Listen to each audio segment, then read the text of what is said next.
billahi minasyaitonir rajim. Bismillahirrahmanirrahim. Assalamualaikum warahmatullahi wabarakatuh. Mulakan kuliah kita pada malam ini dengan Al-Quran Al-Fatihah. A'udzubillahi minasyaitonir rajim. Bismillahirrahmanirrahim. Alhamdulillahi rabbil alamin. Ar-Rahmanir Rahim. Maliki yaumiddin. Iyyaka na'budu wa iyyaka nasta'in. الصراط المستقيم صراط الذين أنعمت عليهم غير المغضوب عليهم ولا الضالين آمين. الحمد لله رب العالمين وبه نستعين والصلاة والسلام على أشرف الأنبياء والمرسلين وعلى آله وصحبه أجمعين. أما بعد. قال الله تعالى في كتابه العزيز: أعوذ بالله من الشيطان الرجيم. يا أيها الذين آمنوا اتقوا الله حق تقاته ولا تموتن إلا وأنتم مسلمون. Wahai orang-orang yang beriman, bertakwalah kepada Allah dengan sebenar-benar takwa dan janganlah sekali-kali kamu mati melainkan dalam keadaan beragama Islam. Qala Allah Ta'ala aidan dalam Al-Quran Al-Azim: A'udzu billahi minasyaitonir rajim. يا أيها الذين آمنوا اتقوا الله وقولوا قولا سديدا يصلح لكم أعمالكم ويغفر لكم ذنوبكم ومن يطع الله ورسوله فقد فاز فوزا عظيما. Wahai orang-orang beriman, bertakwalah kepada Allah dan berkatalah dengan perkataan yang benar, perkataan yang baik. Nescaya Allah Subhanahu wa Ta'ala akan mengelokkan, akan memperbaiki bagi kamu amalan-amalan kamu dan akan mengampunkan dosa-dosa kamu. Dan barang siapa yang mentaati Allah dan Rasul, sesungguhnya ia mendapat kemenangan yang besar. Subhanallah azim. Syamati musi penimam seluruh berpuasa masjid, tuan puan muslimin muslimat yang dirahmati Allah sekalian. Seperti biasa, pada sama-sama kita panjatkan setinggi syukur kepada Allah Subhanahu wa Ta'ala pada malam yang berbahagia ini. Kita sama-sama diberikan kesempatan oleh Allah Subhanahu wa Ta'ala untuk sampai ke masjid, sampai ke rumah Allah ini. Mudah-mudahan kita mendapat rahmat daripada Allah Subhanahu wa Ta'ala sepanjang kita berada di rumah Allah ini, insya-Allah. Tuan dan puan yang dirahmati Allah sekalian, suka saya ulang kelebihan apabila kita berada di rumah Allah ini. Kemudian kita duduk dalam majlis ilmu. Di sana ada kelebihan-kelebihan yang telah disebut oleh Nabi SAW. Kita dah pernah baca sebelum ini. Kita ulang kali. Sebab ada di antara kelebihan itu, kita jadikan dia sebagai peluang untuk kita mengharapkan kasih dan sayang, rahmat daripada Allah Subhanahu wa Ta'ala dalam keadaan kita sedang menghadapi ujian daripada Allah Subhanahu wa Ta'ala, khususnya ujian COVID-19 ni kan. Ini tadi ngadu siap tu dengar beda pengumuman kan. Ini hari sejarah juga. Berapa ini? 1200 kan? Jadi dalam keadaan begitu, kita sebagai umat Islam tidak lain dan tidak bukan, kita seharusnya meletakkan mengharapkan sepenuhnya pertolongan daripada Allah Subhanahu wa Ta'ala.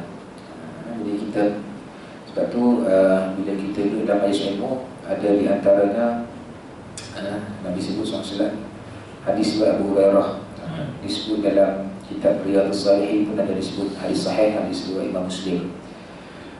Apa kata Nabi SAW? Majtama'a qaumun fi baitin min buyutillah yatluna kitab Allah wa yatadarasunahu illa nazalat alaihimus sakinah wa ghasyiyatuhumur rahmah wa hafathumul malaikah وذكرهم الله في fi man 'indah atau kama qala. Sesiapa ataupun sesuatu kaum yang berkumpul dalam mana-mana rumah Allah, kan? Macam kita pada malam ni, ahli qariyah kita, kan? Kita mewakili ahli qariyah kita duduk dalam rumah Allah dalam keadaan yatluna kitaballah wa yatadarasuna, baca Al-Quran, kan? Baca Al-Quran dan juga mempelajarinya.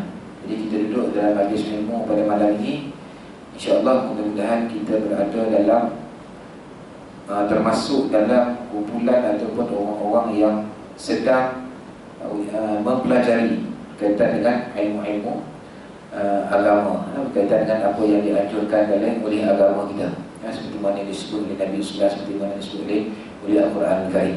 Mudah-mudahan kita termasuk dalam itu. Nabi sebut bagi mereka yang berkumpul ini, illa nazalat alaihimus sakinah, melainkan akan diturunkan kepada mereka ketenangan.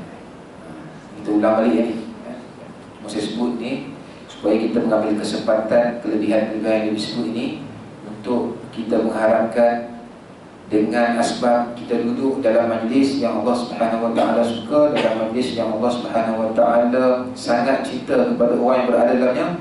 Mudah-mudahan dengan asbab itu Allah bantu kita dalam apa jua ujian. Nazalat alaihimus sakinah, akan datang ke ketenangan. Kemudian yang kedua Nabi sebut wa ghasyiyatuhumur rahmah.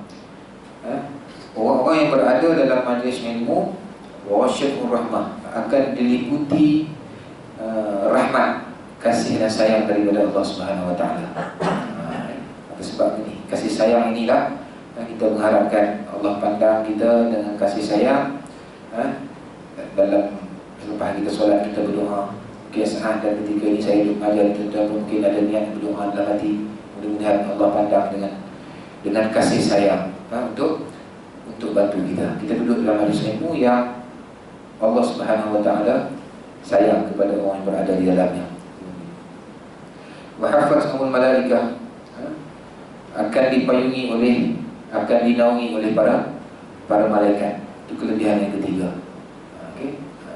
Dan yang keempat, Allah Subhanahu Wa Taala akan menyebut nama orang-orang yang berada dalam majlis ilmu ini, kan, yang berada di rumah Allah ini, kan, Allah Subhanahu Wa Taala akan sebut, kan, nama kita ni, nama orang berada di ini kepada makhluk-makhluk yang berada di sisi Allah Subhanahu Wa Taala. Itu antara 4 kelebihan.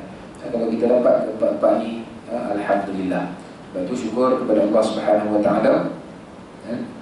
Kita dapat berada di masjid, kemudian dapat duduk sebentar dalam majlis ilmu. Bagi orang yang dapat datang masjid tadi, dia sembahyang berjemaah, kemudian ada hal lain, kan, balik, dia tak dapat. Kita yang Allah lapangkan masa kita, bukan ni, kan, Allah memberikan kelapangan kepada kita. Kita duduk dalam ini, semuanya kita dapat 4 benda ni. Paling kurang kita dapat balik 4 benda ni. Paling kurang, insya-Allah. Niat kita ikhlas, tidak ada tujuan lain, nak mendekatkan diri kita dengan Allah, nak tambah ilmu dan sebagainya, insya-Allah kita akan dapat 4 perkara yang disebut oleh Nabi SAW. Hadis ini hadis lain. Dalam Riyadhus Shalihin pun ada sebut tentang hadis ini. Aku akan mampu.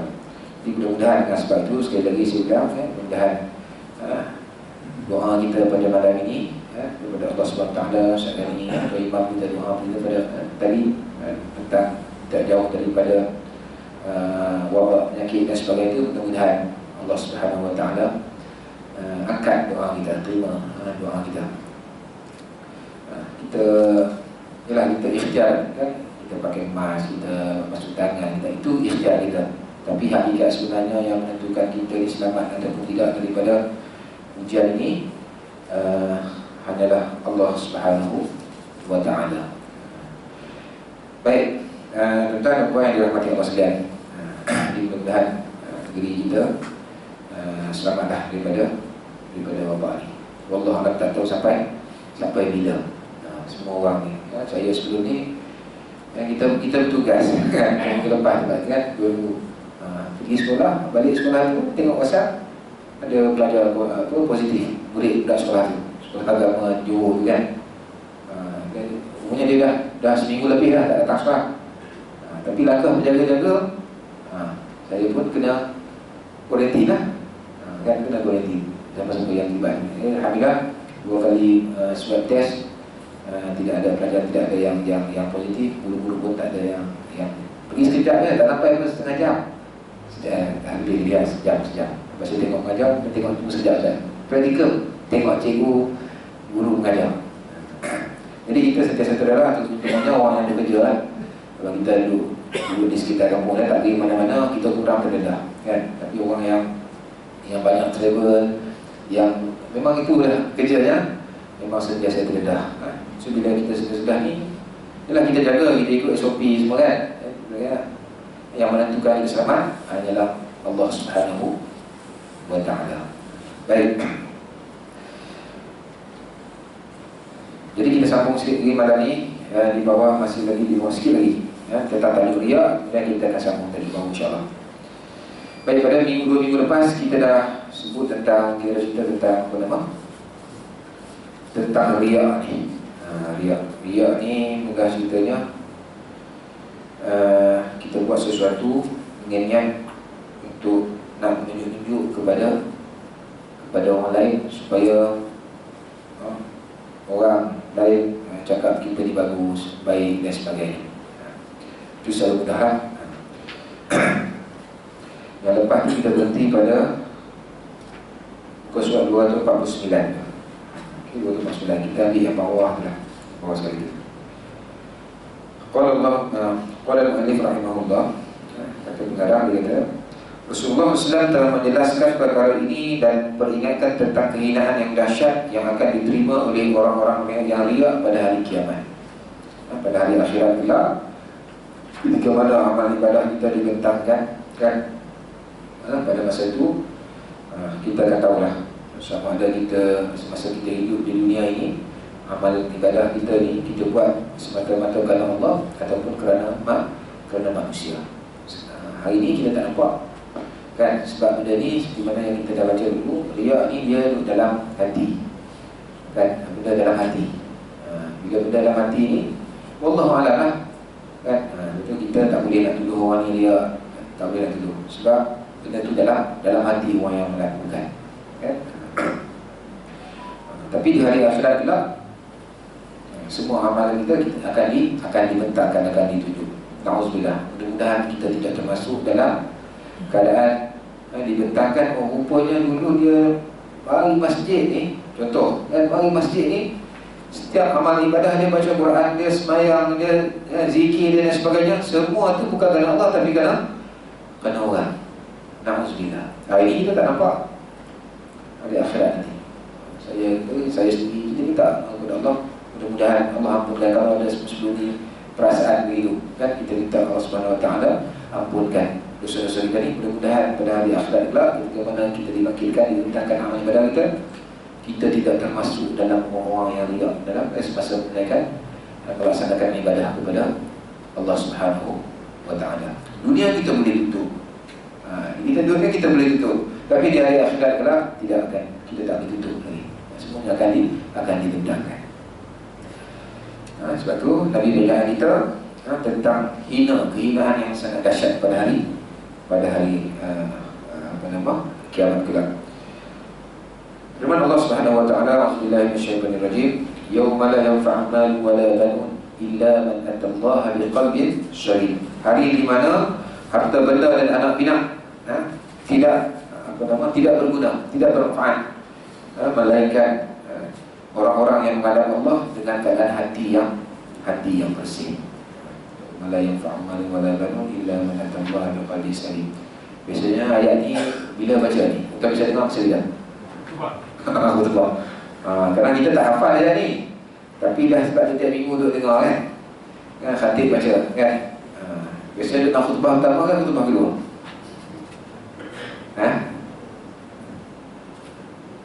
Khutbah kedua. Sebenarnya ada khutbah kedua lah ni kan, dalam khutbah yang kedua. Tapi sekarang ni khutbah belakang macam dah tak lupa dah ayat ni. Tapi kalau sebelum ni memang kan, boleh hafal ayat ni sebab kita dengar dalam khutbah ya. Itu pada hari akhirat kelak, maknanya anak bina harta benda kita langsung tidak bermanfaat ya, kecuali kita menghadap Allah dalam keadaan hati yang sejahtera.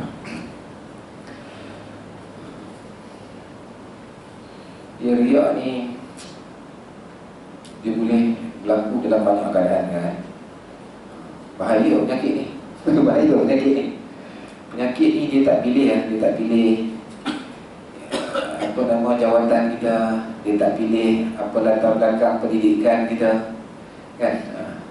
Dia tak pilih. Silap tak kena je, iman kita tak kuat je, kadang-kadang kita tewas dengan ujian ni, menunjuk-nunjuk ni.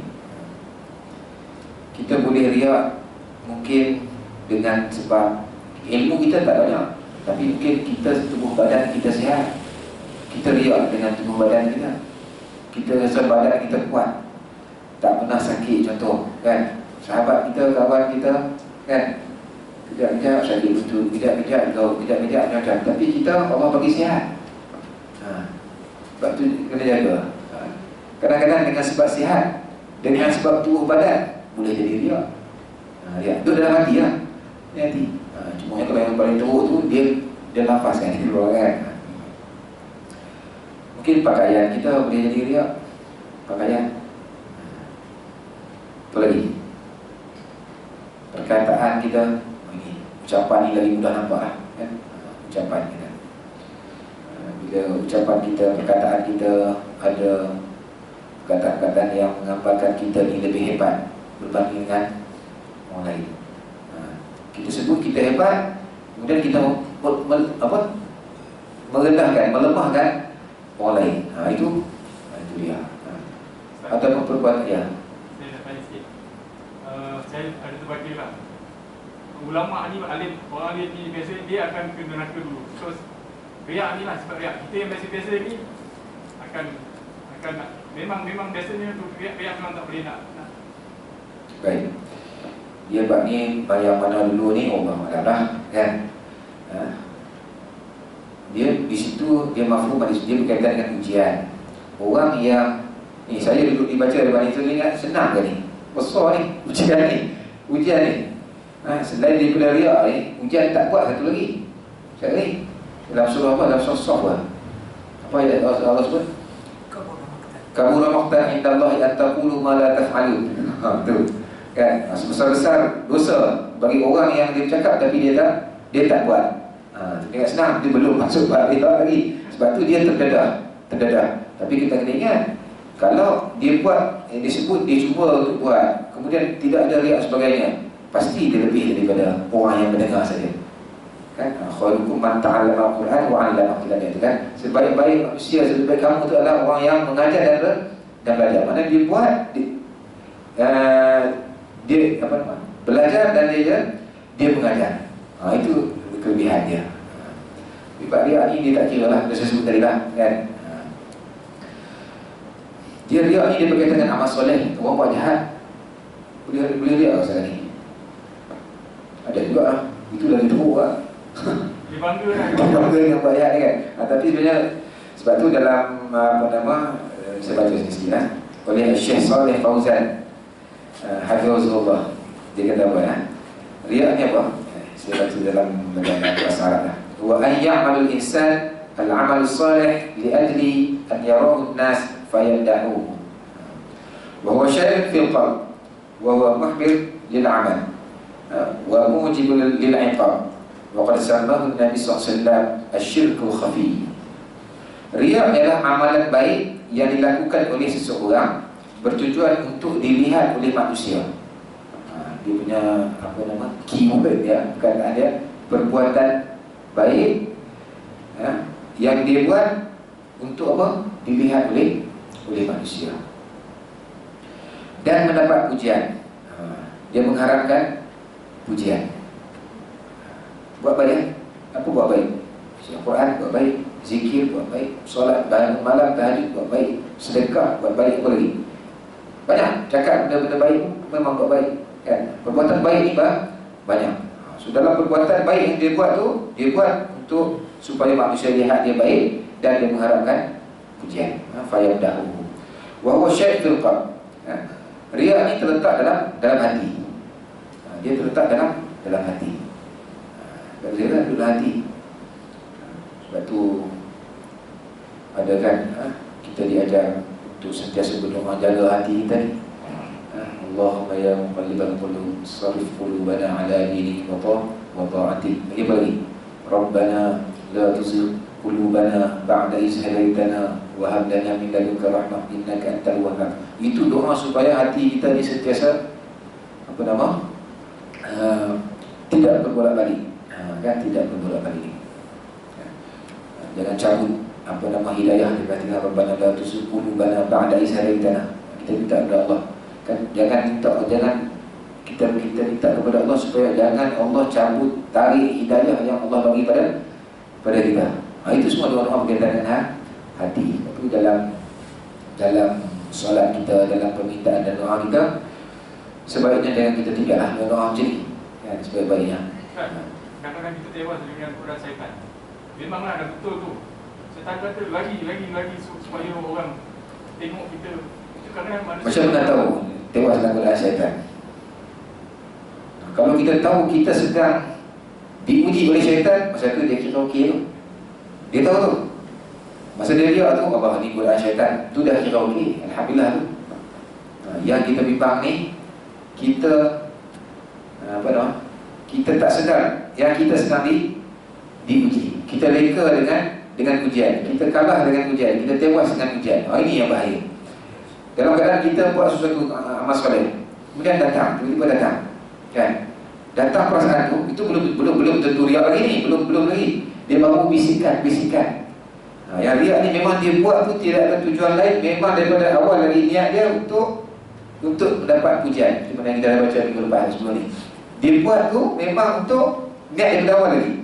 Kan? Sebelum baca Quran tu dah niat dah, aku baca Quran ni dengan orang ni boleh lah kot apa-apa jawatan dalam masjid contoh. Kan? Daripada awal lagi dia buat niat untuk tu. Ini dia. Tapi dia memang amalan dia biasa. Mungkin tuan-tuan kan dah biasa baca Quran ni. Amalan rutin kita baca Quran. Tiba-tiba ada bisikan syaitan ke, asalnya tak ada pun. Syaitan tak ada pun, kawan kita tu, kawan-kawan kita syaitan sorak ni kan duk puji-puji kan? Dia bagi perasaan kan suara ni sedap ni kalau azan ni kan bila satu memang sehati ni contoh kan? Dia bagi tu perasaan tu. Dia ujian dia boleh datang dalam macam-macam kan. Walaupun kadang-kadang benda tu tak serius pun, kawan-kawan kita gurau je kan, gurau je. Yang gurau tu kadang-kadang dia boleh ganggu, boleh kacau hati kita.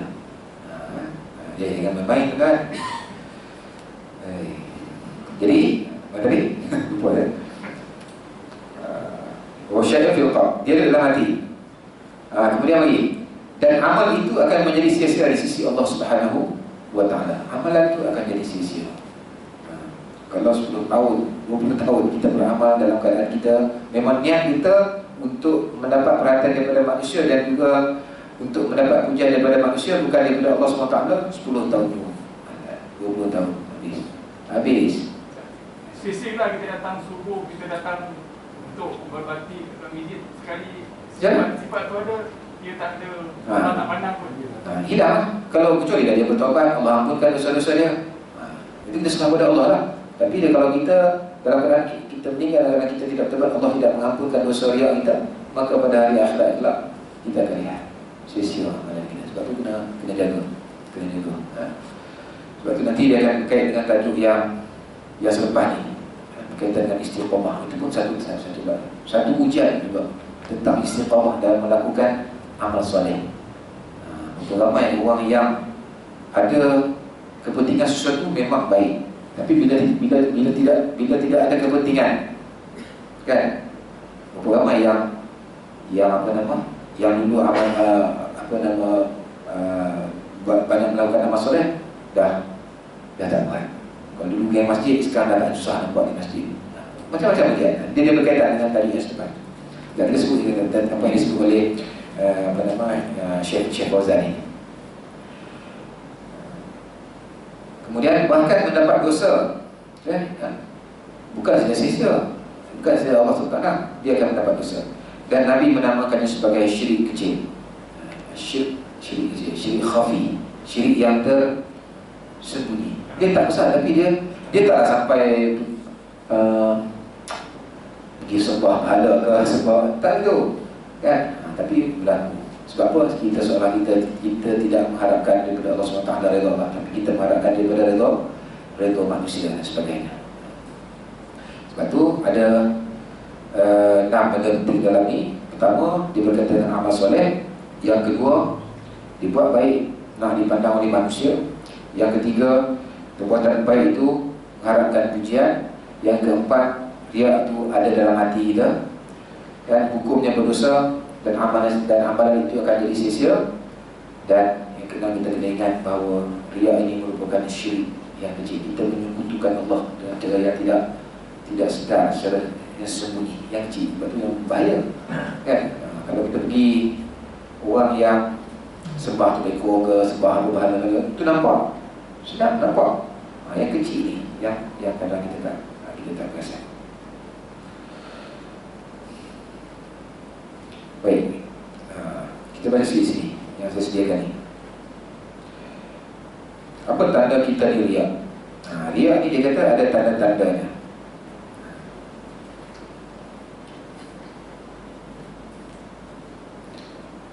Okay, sebut sini riak ni ada tanda-tandanya. Iaitu kita ketika mana kita seorang diri pun kita boleh riak. Seorang diri pun kita boleh riak. Ibnu Qudamah beritahu riak ini ada peringkat-peringkat. Itulah yang pertama, ini tahap riak yang pertama. Dia kata riak yang paling berat ialah jika tujuan asal ibadah seseorang bukanlah untuk dapatkan pahala, tapi sebab nak dapatkan pujian. Ini yang paling berat. Yang sebut tadi lah, maknanya daripada awal lagi dia buat memang bukan untuk nak beribadah, tapi dia buat untuk mendapatkan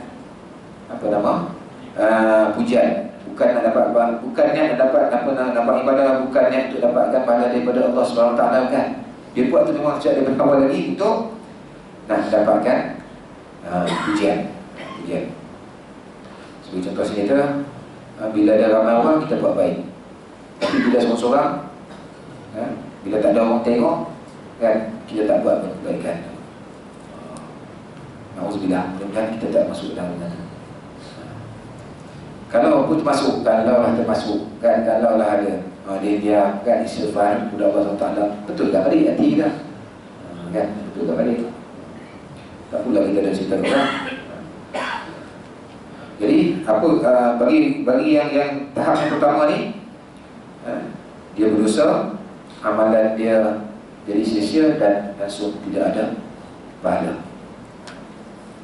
Tahap yang kedua, tahap riak yang kedua iaitu dia kata dia nak dapat pujian, dan dia juga ada sedikit niat untuk dapat pahala. Pahala pun dia nak, puji pun dia nak. Ini kira nampak yang pertama tu, kira yang ni macam kes lah. Yang pertama tadi tu pahala pun tak nak, memang 100%, 100% untuk mendapat pujian manusia. Yang kedua ni dia buat tu ada riak, nak mendapatkan, mengharapkan pujian, tapi dalam hati itu ada sikit kan, kalau boleh mengharapkan, masih lagi mengharapkan pahala daripada Allah SWT. Contoh dia sini kan, okay. Bila ramai orang kita buatlah sebab nak dapat puji, okay. Pada masa yang sama kita juga nak dapat pahala, tapi bila kita seorang-seorang kita buat juga kebaikan tu, dia kata okay, peringkat yang ni kita lebih kurang sama dengan yang pertama, cuma dia ada niat dapat pahala, dan untuk dapat pujian itu lebih tinggi daripada dapat pahala. Tapi yang kedua ni dia niat dapat pahala, pada masa dia niat untuk dapat pujian juga, cuma nak mengharapkan pujian itu lebih tinggi daripada dapat pahala. Persen nak dapat mungkin pahala 20%, 80% lagi nak dapat pujian daripada manusia. Jadi orang yang berada di tahap yang ni, dia berdosa amalan dia jadi sia-sia dan tak dapat pahala. Lebih kurang sama je macam yang pertama. Yang ketiga, tahap yang ketiga. Tahap yang ketiga ni, niat antara mendapat pahala dan mendapatkan pujian itu sama, 50-50. Nak dapat pujian manusia pun 50%, nak mengharapkan pahala daripada Allah juga 50%. Tapi jika dia buat satu kebaikan bukan untuk dipuji, dia akan rasa tak semangat. Ni, ya. Okey, itu. Kita tengok apa kesimpulannya. Yang jenis ni. Jenis ni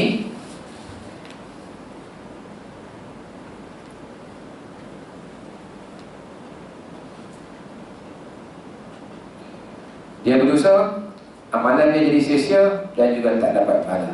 Sama dengan yang pertama, yang kedua. Sama. Contoh di sini dia kata kalau kita bersedekah, kita hanya akan dapat pahala tapi tak dapat nama. Disebabkan itu kita tak terdorong untuk melakukan sedekah itu sebab tak diberi pujian. Peringkat yang ketiga ni lebih kurang sama dengan yang kedua. Cuma bezanya yang ketiga ni niat dapat pahala dan dapat pujian tu sama banyak. Maknanya iman dia lebih juga sikit ni. Kalau ikutnya kan, baik itu ada lebih sikit. Tapi sikit pun amalan tu jadi sia-sia. Yang keempat, tahap yang keempat ni ialah sebutnya jika pengetahuan dan perhatian orang ramai menjadikan dia semakin bersemangat dan cergas dalam amal kebaikannya. Walaupun begitu, sebenarnya orang ramai tidak melihatnya, dia tetap melakukan amalan tersebut. Yang keempat ni nampak macam KC kan? Nampak macam KC, nampak macam KC. Contohnya tu, bila ada orang ramai, dia solat pun lama, rukuk pun lama, kan? Sebab apa? Sebab ada orang tengok. Jadi dia jadi semangat. Tapi kalau tak ada orang, dia semayang tak? Dia semayang juga. Tapi dalam hati dia tu masih lagi ada nak mengharapkan pujian orang, nak mengharapkan orang lain tengok amal dia. Masih ada lagi. Kalau orang tak ada pun dia buat juga. Tapi kalau ada orang, dia lagi semangat lah, kan? Lagi semangat. Dia yang jenis ni, yang keempat ni pun berdosa. Tentang syirik kaki, syirik jari ni, contohlah. Contoh kalau kita dekat masjid ni, kalau belia tu kami jaga. Bila kat rumah, hancur, habis. Pasal tak tahu tengok. Ya. Itu memang bahaya tu, memang adakah itu syirik kaki atau syirik?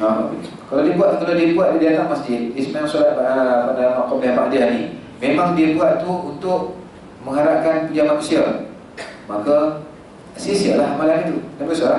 Ada saya baca sikit lagi yang keempat ni. Mungkin ada kaitan. Dia kata riak jenis ni masih berdosa, tapi tidak seteruk seperti mana yang pertama, kedua dan ketiga. Orang yang riak tahap yang keempat ni, dia akan dapat pahala bila niat dia betul, dan akan dapat dosa bila niat dia salah. Dia nak cerita apa kat sini? Dalam kita buat amal kebaikan ni, benda ni dia mudah datang.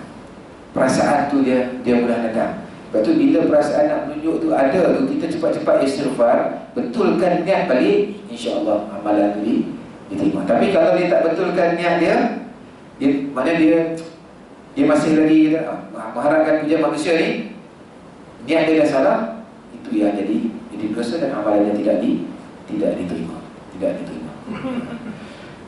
Nak ceritanya apa? Dia bagi ada 4 tahap ni, ada 4 tahap. Kalau tak ada tahap ni, amal ibadah tu dia paling ikhlas. Ikhlas mata-mata kerana Allah Subhanahu Wa Taala. So dia tak termasuk dalam 1, 2, 3, 4 ni. 1, 2, 3, 4 ni. Yang nombor 4 ni, kata sini dah. Yang nombor 4 ni yang kalau kita tak jaga, kita mudah terkena dan ramai orang terkena dalam yang keempat ni. Kita buat baik, kemudian datang perasaan tu, perasaan yang apa? Yang nak mengharapkan pujian, kan? Ujian tidak, ujian syaitan daripada manusia, daripada kawan-kawan dan sebagainya. Ujian-ujian tu. Kemudian bila datang itu kita betulkan niat kita balik. InsyaAllah, kan?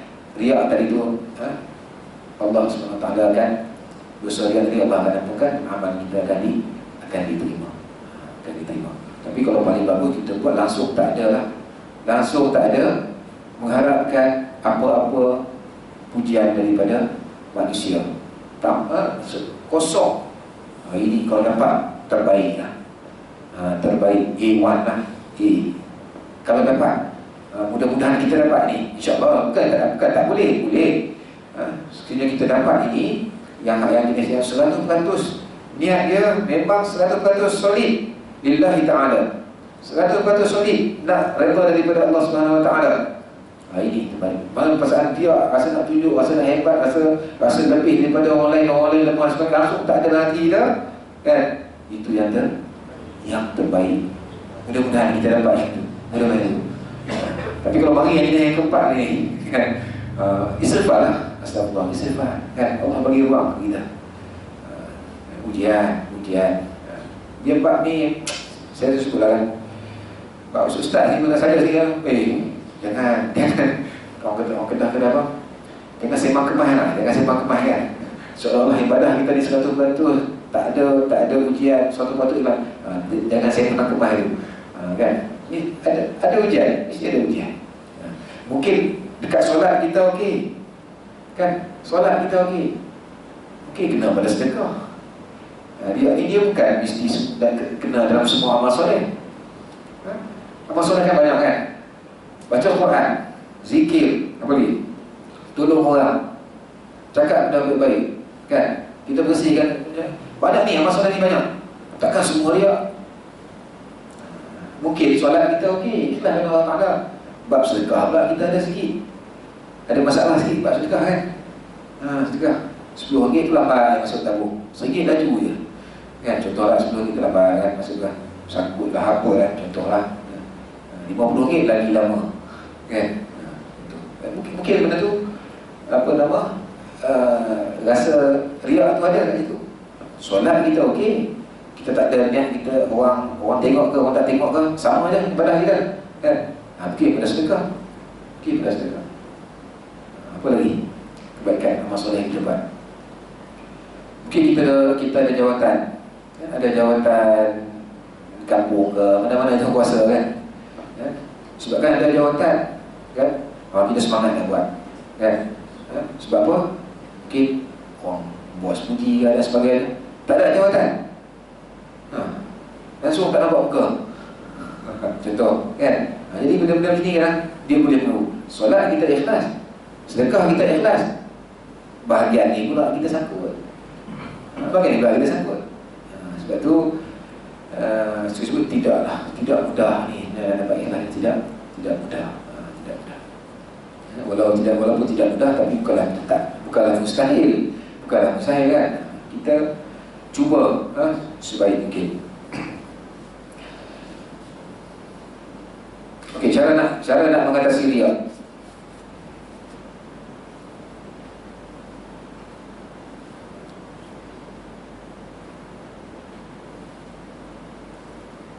Yang pertama, kena sentiasa perbaharui niat. Pada masanya sebelailah kan, kita dah baca Quran dah baik kan, baca, kemudian datang gangguan, bisikan syaitan dan sebagainya, niat kita tadi dah berubah sikit, dah beralih sikit. Kita tahu ini tak boleh ni kan, Ustaz kata ni ada unsur-unsur yang dalam amalan ni. Betulkan niat balik, ejak balik, masuk di niat yang lurus balik. Gitu. Kena sentiasa gitu. Kan? Kena sentiasa perbarui niat. Sebab kita Sayyidina Umar pernah menyebut, aku akan pastikan niat ketika langkah kaki yang pertama sama dengan niat langkah kaki yang terakhir. Kata-kata Sayyidina Umar. Maksudnya apa? Mula-mula kita buat tu, niat kita memang untuk mendapat redha daripada Allah. Langkah yang terakhir nanti pun sama niat kita.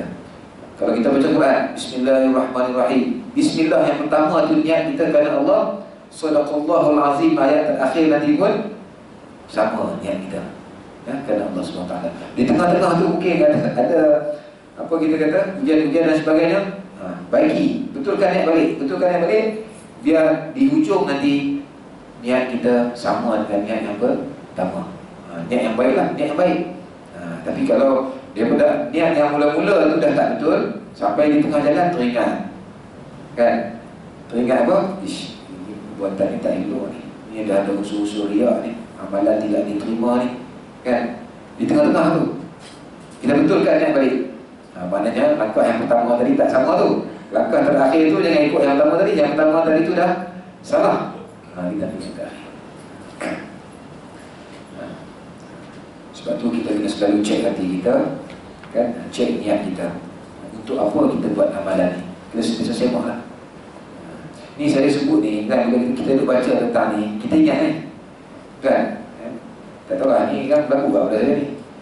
Masa ustaz kita cuci guru mengajar depan kita ingat lah. Jadi kita balik rumah, kita dah sibuk benda lain. Kita tak apa? Bukan kita tak tahu, tapi kita cakap dia macam terlepas pandang ataupun kita cuai. Kita tak ingat. Selalu begitu. Cikgu-cikgu mengajar kat depan, oh gini. Balik rumah, start motor, lupa dah.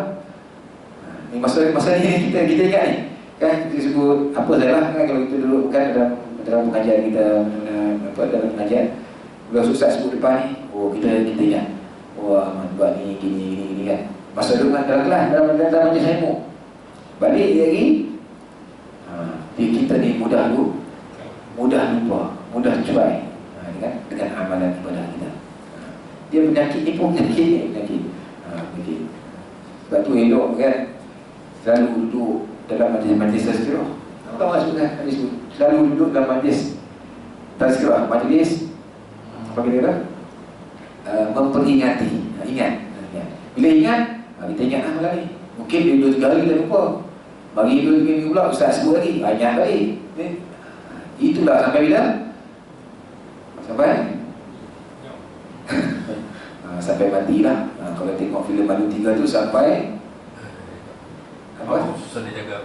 Kan sampai Malu 3 Ramli tu, malam ni rumah ni, malam ni rumah ni, kan 3 kan. Sampailah Abang Ramli mampus. Sampailah, itulah maksudnya. Sampailah kita mati.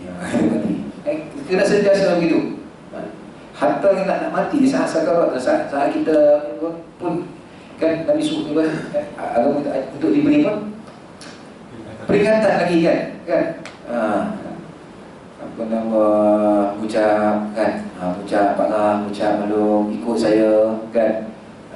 La ilaha illallah. Ingat tu sampai mati. Begitulah maksudnya peringatan ini. Peringatan. Baik. Apa tadi? Kena berbahagia niat. Yang kedua, kena banyakkan istighfar. Astaghfirullahaladzim. Istighfar. Astaghfirullahaladzim. Paling mudah. Astaghfirullahaladzim. Ya Allah, ampunkanlah dosaku. Kita kena rajin beristighfar. Sebab apa? Sebab kita tak tahu, mungkin amalan ibadah kita dulu, masa kita awal-awal nak jadi baik, sebagai contoh, awal-awal masa kita nak jadi baik, ini mungkin alhamdulillah kita dah jadi baik. Masa awal dulu mungkin ada dosa-dosa riak ni. Jadi kita sentiasa minta ampun kepada Allah Subhanahu Wa Taala. Kan? Kalau setiap hari kita minta, kan? Kalau dalam seminggu kita minta ampun kepada Allah makbulkan 1 hari je. Contoh 1 hari pun dah cukup besar keampunan, kemuliaan yang kita dapat apabila Allah ampunkan dosa kita. Kita sangat digalakkan untuk sentiasa memohon ampun kepada Allah SWT, sebab kita tak tahu bila masa Allah memakbulkan doa kita. Satu hari kita sembahyang 5 waktu. 5 waktu tu kita minta doa, minta ampun kepada Allah SWT. Kalau Allah makbulkan 1 waktu sahaja pun sudah besar. Satu waktu saja, bukan lagi 5 waktu lagi kan. 1 waktu pun sudah besar. Saya minta ampun kepada Allah SWT. Kemudian yang ketiga, kena istiqamah. Cara nak mengatasi riak ni kena istiqamah. Okay. Ini adalah yang kita sebut cara yang paling penting. Cara nak ikhlas adalah kita kena istiqamah dalam amalan kita. Maknanya istiqamah kalau kita dah biasa membaca Quran, memang rutin harian kita, lama kelamaan rasa nak tunjuk dekat orang, rasa kita hebat, dia akan hilang. Kalau kita sebelum ni orang yang susah nak sedekah, jarang sedekah, kan? Biasa kan? Sikit. Lama kelamaan kita dah rasa apa, sedekah tu dah jadi amalan biasa. Dan langsung tak ada kita rasa apa, buat menghulurkan sedekah tu dengan sebab mengharapkan pujian daripada manusia lain. Sebab apa kita sedekah? Soal sedekah ni, kita ada 400, kita sedekah RM10. Kalau kita ada RM2, kita sedekah RM1, mana lebih afdal? 400 sedekah RM10. Kalau mungkin ada RM2, sedekah RM1, tinggal RM1. Mana RM1 tu lebih nilai ataupun yang 400 tu? Sedekah 400 ikhlas dengan ikhlas. Tapi dia sedekah RM10, dia ada RM2, dia sedekah RM1, dia tinggal RM1. Dia sedekah ni ikutlah kemampuan dia, nak tahu ikhlas ni apa, yang mana tu kan. Kalau 400 sedekah ikhlas lebih baik daripada sedekah RM1 ikhlas. Kan? Tapi kalau dia ada 400 tapi yang dia ikhlas tu RM1 lah. RM1 lah kan? Tapi kita dengan nilai RM1, macam ni, kita bab pahala ni, dia tak boleh nilai RM1 tu sikit, dia bukan penilaian dia macam tu kan. Kebaikan ni RM1, walaupun kita nampak RM1 kita sikit, tapi di sisi Allah Subhanahu Wa Taala RM1 bukan sedikit. Ada orang dia tak ada RM1, dia dah RM10. Kita ada 400, kita nampak RM1 sikit. Orang yang ada RM10, bagi dia mungkin RM1 tu banyak. Orang yang ada RM5 dalam poket, RM1 dia banyak. Orang yang ada 500, RM1 tu jadi sikit. Sebab tu nilai tu bukan penentu lah ni pada saya. Yang adalah tahap keikhlasan kita. Tapi yang paling bagus ada 400, kita mampu 400, sedekah 400. Ini yang ikhlas. Kan? Lepas tu misal sedekah semua sekali, yang apa yang tinggal Allah tak rasa. ya, betul lah. Dia ikhlas, baguslah. Kita kalau kita bagi semua itu, kita mungkin Allah silap kan. Aku tadi sedekah, masa ni lah kan, tayar pancing lah kan, start kereta tak hidup lah. Dia macam lah. Kalau kita boleh macam tu, okey. Kalau kita boleh macam tu, tak ada kan? Tapi pada saya, buatlah amalan ni yang ikhlas, walaupun sedikit. Baca Quran 3 baris, tapi dia ikhlas. Lebih baik daripada kita baca 1-2 muka tapi tak ikhlas. Baik. Yang ketiga tu apa? Kena istiqamah. Buat selalu, insya-Allah dia akan jadi rutin. Macam tuan-tuan ni, saya tahu ada orang yang ni memang istiqamah dalam majlis ilmu.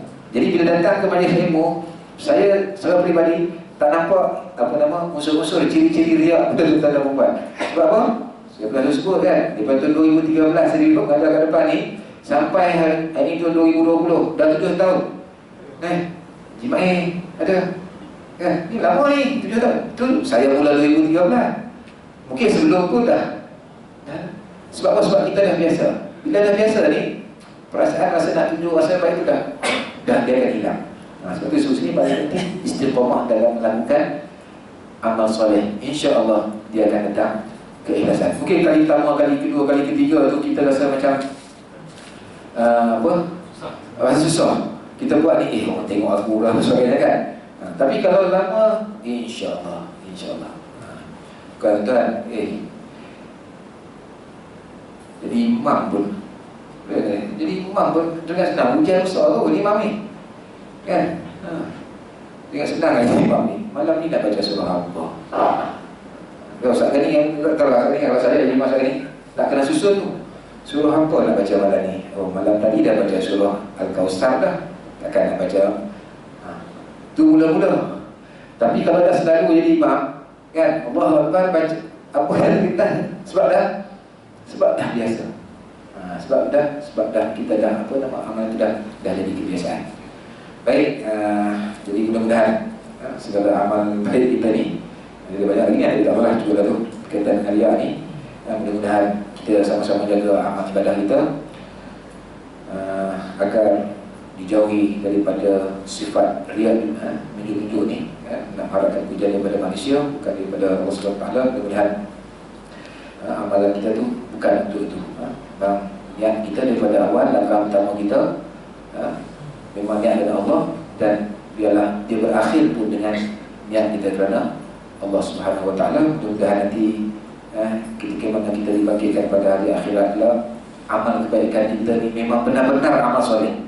Amal kebaikan yang kita buat hari ini di dunia ni memang dia kelak memang benar-benar saleh dan benar diterima oleh Allah Subhanahu wa taala. Segala yang baik dan segala yang baik itu dari Allah Subhanahu wa taala, yang lemah dan kurang itu datang dari beliau sendiri. Minta ampun untuk orang muda dan perempuan jika ada salah dan silap. A'udzubillahi minasyaitonir rajim. Bismillahirrahmanirrahim.